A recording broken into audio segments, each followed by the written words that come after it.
Every 4 years, the stock market plays a different game. We call it the midterm cycle. In 2026, understanding this cycle could save your portfolio from a painful drop. Forget what you think you know about regular market years. Midterm years have their own rhythm. Today, we're breaking down the S&P 500 quarter by quarter for 2026.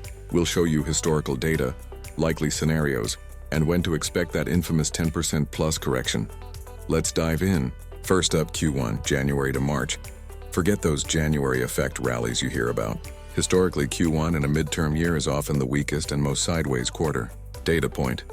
The S&P 500's average return for Q1 in a midterm year is a mere 0.5% to 1.0%. It rarely makes big moves. Why? This is the uncertainty quarter. Lawmakers are posturing, economic reports are digested, and investors wait to see what happens. Think of it as the market holding its breath. Most likely scenario, a choppy, range-bound market. Don't expect fireworks. We might even see a small dip like the 4.6% in Q1 of 2022. It's not a crash, but it's far from strong. Now we move into Q2, April to June. This is where many investors get trapped. You'd think spring rally, right? Not always in a midterm year. Data point.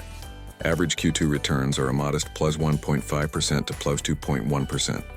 But here's the kicker. The S&P 500 is only positive about 55% of the time in this quarter. Why? We often see a small rally in April, but then the sell in May and go away effect kicks in. Political rhetoric heats up for primaries, and institutions start de-risking for the summer. Most likely scenario, a short-lived peak in late April, early May, followed by a grind lower into June. This is often the highest point for the first half of the year, right before the big drop begins to brew. Q3, July to September. This is the crucial one. This is when the infamous 10% plus correction usually hits. Data point.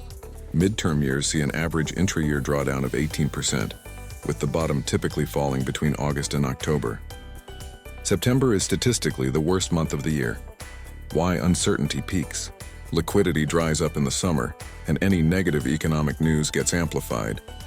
Most likely scenario, a significant 10 to 15% correction, setting the stage for the market's bottom. But don't despair. That brings us to Q4, October to December. This is the Phoenix rally. Data point. Post-election, the market almost always stages a massive comeback. Q4 is, on average, the strongest quarter of the entire 4-year presidential cycle. Why? Clarity. Once the elections are over, uncertainty vanishes and investors pile back in.